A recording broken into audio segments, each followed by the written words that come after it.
very good evening, ladies and gentlemen, girls and boys, and my fellow co-speakers. I'm Shaalu with a double A, Shaalu Wadhwa, to be precise. Naam to bilkul nahi.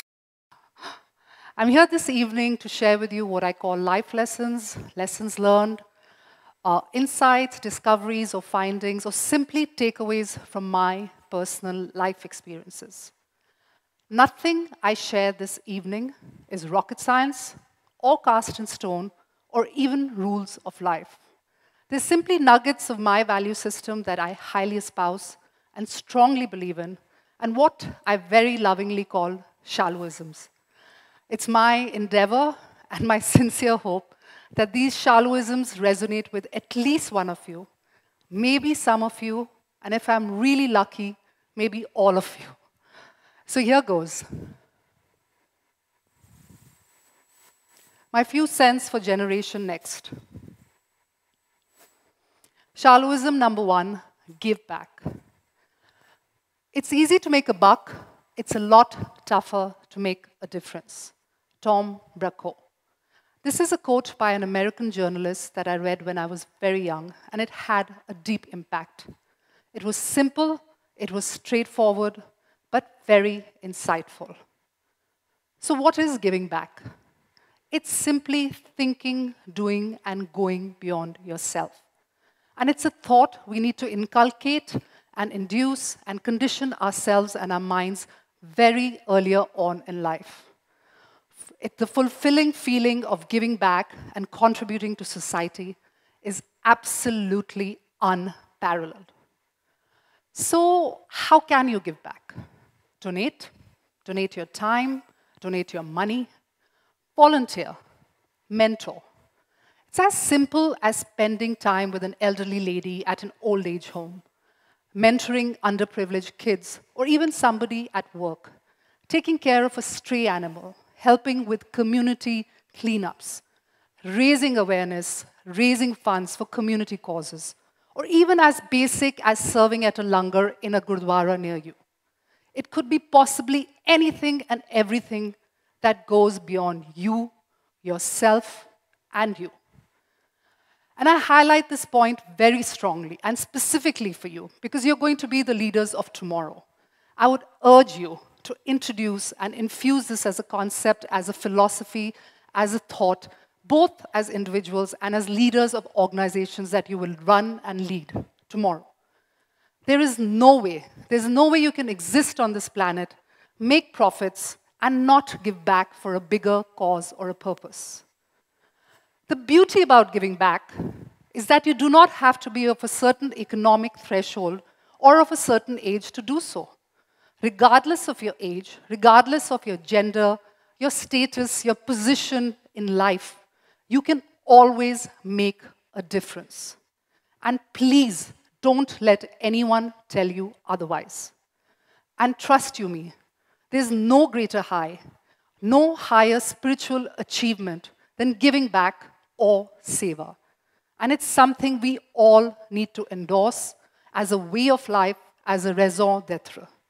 So whatever you decide to do, or whatever you do in life, please give back. The important thing is to start, and to start now, if you haven't already. Shaaluism number 2, travel. Don't be satisfied with stories, unfold your own myth. Rumi. I absolutely love traveling. And if there's one element that has made me more tolerant, more open-minded, even more interesting, it's because of my love for traveling. And every time I meet someone remotely interesting, remotely intriguing, there are 2 basic questions I always ask them.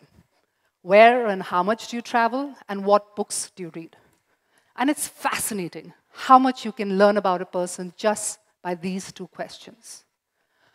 So why is traveling important? I mean, what is the big deal?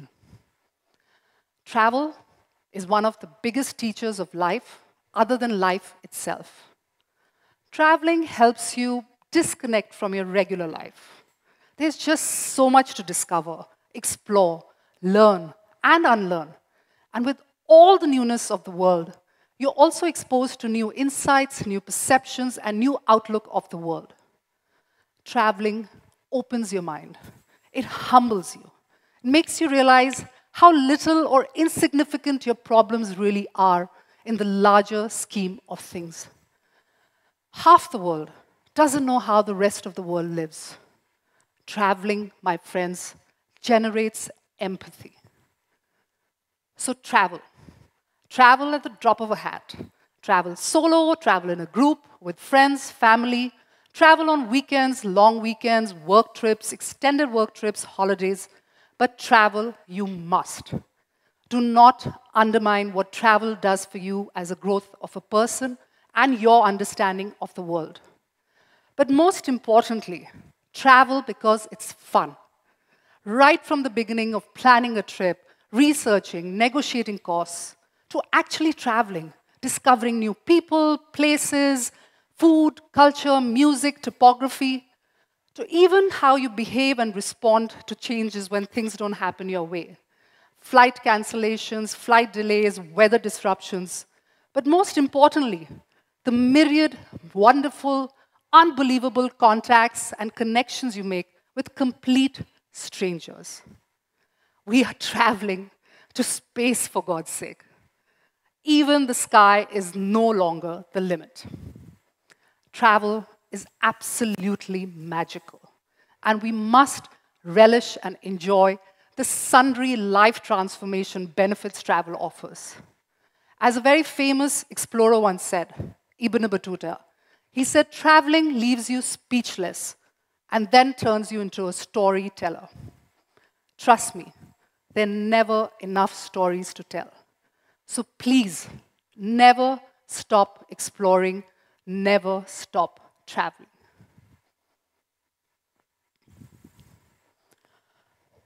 Shaaluism number 3, don't be apolitical.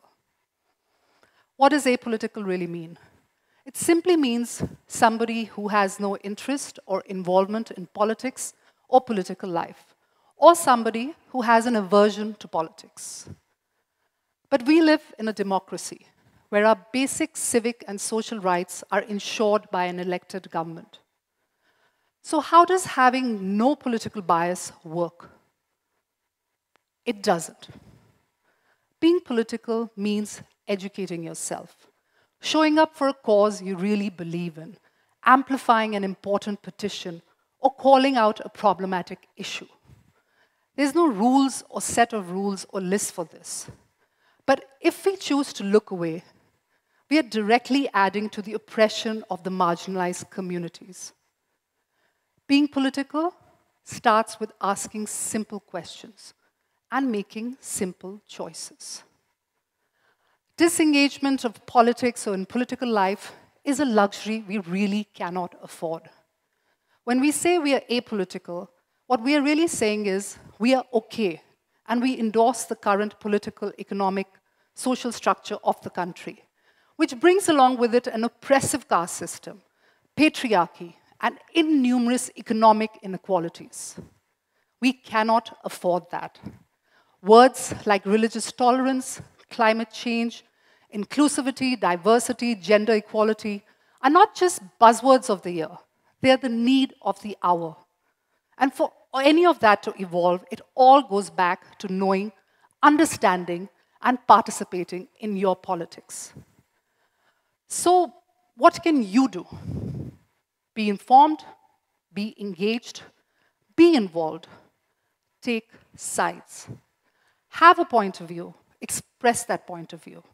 You cannot be silent bystanders watching the world around you continue the way it is or burn and collapse. You are the future, and you have to participate for change.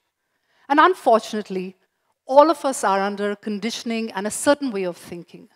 And for that to change, we have to question the world around us, actuate our empathy, debate our thought process, and advocate for change, consistently and relentlessly. Never take pride sitting on the fence. Change is inevitable, but the direction of that change is in your hands, each and every one of you. As Mr. Krishnamurti says, society is you. You change society. The last one for the day, don't be a whiner, be a winner. Let me tell you, the world owes you nothing. No one owes you anything. Not your parents, not your teachers, not your friends, not your colleagues, no one. And let me throw another truth bomb. Life is not fair. So you can go blaming your childhood, your parents, a bad day, your stars, the weather. So what? Who cares? And how long will you blame? Who all will you blame? How many will you blame? But most importantly, what does blaming get you? Absolutely nothing. So now you're here, left to your own devices, where life is not fair and no one owes you anything. What do? Where do you go? Well, you have to be self-reliant. And to be self-reliant, you need to have self-belief. 100%. Strong, steadfast, stubborn, unwavering self-belief. You have to decide very early on in life whether you're a winner or a whiner. And what distinguishes the two is your attitude and your efforts. Your life is completely your responsibility. And the day you're cognizant of that, the way you'll approach your life and your problems will completely change. Then from this poor me, why me, it transforms to try me. And that, my friends, is an attitude of a winner. So every time you're struggling or going through a crisis or don't necessarily have all the answers, you have to question yourself. You have to remind yourself, are you whining or are you finding a solution? Because a winner will always find something to get back on her or his feet. There is no way somebody with a positive, self-belief attitude is going to turn away and whine about life. And if there's one example that I can quote, it's the recently released documentary on Netflix called The 14 Peaks. It's not only about a man trying to conquer literally mountains, but trying to conquer 14 peaks in a stipulated time period. So if you have to see a demonstration of self-belief, grit, determination, and the human capacity for self-belief, please watch this documentary called 14 Peaks. It's incredibly inspiring. And last, I'd like to leave you with a poem that is my go-to when my chips are down. It's a poem called Invictus by William Ernst Henley. Invictus means inconquerable, indestructible, invincible in Latin. I'm reading only the last 4 lines that I pay attention to. It matters not how straight the gate, how charged with punishment the scroll. I am the master of my fate. I am the captain of my soul. At the end, I'd just like to say life does get tough, but please don't lose your sense of humor. Life is an absolute gift, and you must grab it with both your arms and celebrate the madness. And whatever you do, or whatever you decide to do, seek, don't hide. Ladies and gentlemen, girls and boys, and my fellow co-speakers, that was my time. Thank you so much for having me. It's been an absolute honor. Where am I supposed to go from here?